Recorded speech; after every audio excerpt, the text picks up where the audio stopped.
Turning now to the Republicans, we spoke with Florida Senator Marco Rubio in Sioux Center, Iowa earlier. We began by asking him about the prisoner swap.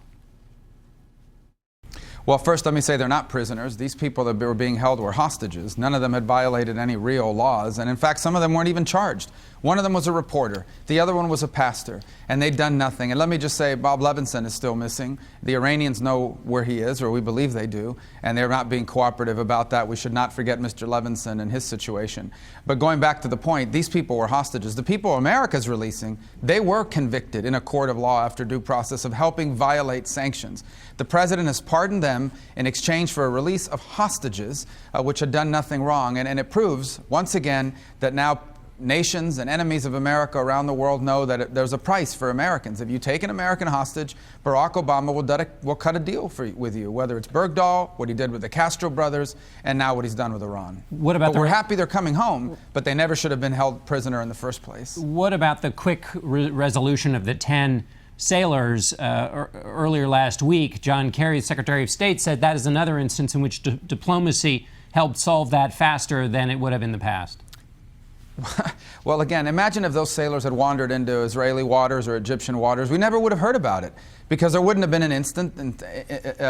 a thing going on there, an incident. They would have had their motor repaired and sent back on their way. Instead of what happened, Iran grabbed them, put them on their knees, put their hands behind their head, forced them to apologize on video, made the female sailor wear a burqa, filmed them in captivity in that room, all in an effort to show how powerful they are and how weak we are in a huge propaganda score. This is not the act. They're not our allies. They're not our friends. And ultimately, they released them, but only after achieving what they wanted from it, and that is to prove that if they wanted to, they can grab American sailors and subject them to this treatment. Let me ask you about propaganda. President Obama in his State of the Union said that with ISIS, when Republicans say it's too grave a threat, it plays right into their hands. You've said it's a clash of civilization.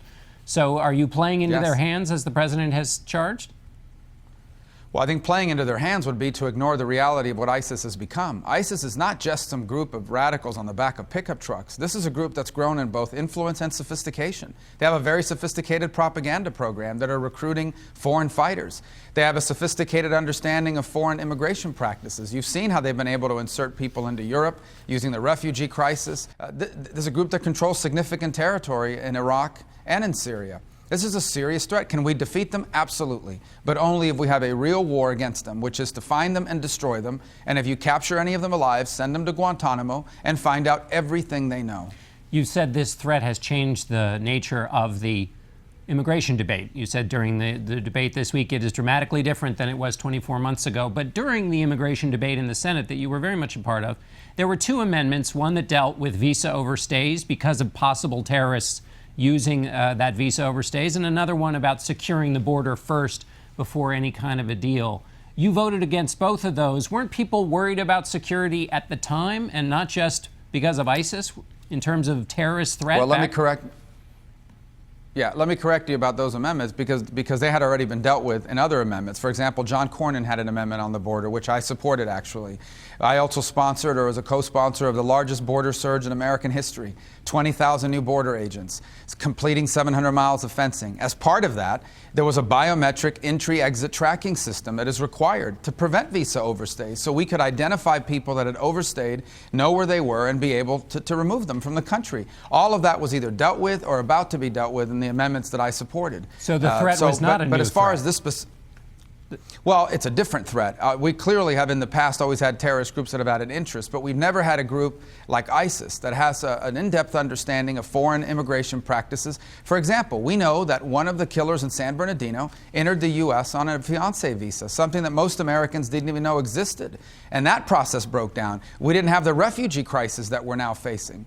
We have always had terrorist groups, but even Al-Qaeda and some of the other groups that are out there are regionally based. They strike at America as they have in the past on different occasions, but their focus was primarily on the Middle East. This is a group that has global ambitions of conquering and flying the black flag of ISIS over the White House. So the ISIS situation is dramatically different from any other terrorist threat we've ever faced. It is the most active, sophisticated, well-funded terrorist group we have ever confronted, and they need to be defeated. Either they win or we win, and when I'm president, we're going to win this battle.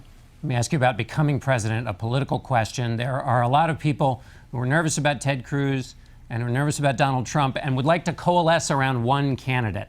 But there are a lot of other candidates that you're competing with. Why not just make the argument and say, don't vote for anybody else because we'll split the vote, back me as an alternative to Ted Cruz and to Donald Trump? Well, actually, I've been saying now for a while, I believe I'm the only one in the primary field that can unite the Republican Party, which is critical, but also attract new voters who haven't voted for us in the past. But I believe I am best positioned to take our principles of conservatism and convince people that haven't voted for us in a quarter century that we're a better choice than the other party. And I know this, Hillary Clinton does not want to run against me. Their attacks are constant from their campaign. I cannot wait to run against her. If I'm our nominee, we will defeat her, and we're going to turn this country around. There's been a lot of people buying firearms recently, and you bought one on Christmas Eve. Why? Well, first of all, I'm not home very often, and so those were one of the few days that I was there. Second, I have a right to protect my family, and that's why I was previously a firearm holder as well. This was an additional one. And again, I think many Americans around the country feel the same way. I'm a strong supporter of the Second Amendment. I have a right to protect my family if someone were to come after us. In fact, if ISIS were to visit us or our communities at any moment, the last line of defense between ISIS and my family is the ability that I have to protect my family from them or from a criminal or anyone else that seeks to do us harm. Millions of Americans feel that way. All right, Senator Marco Rubio, thanks for being with us. Thank you.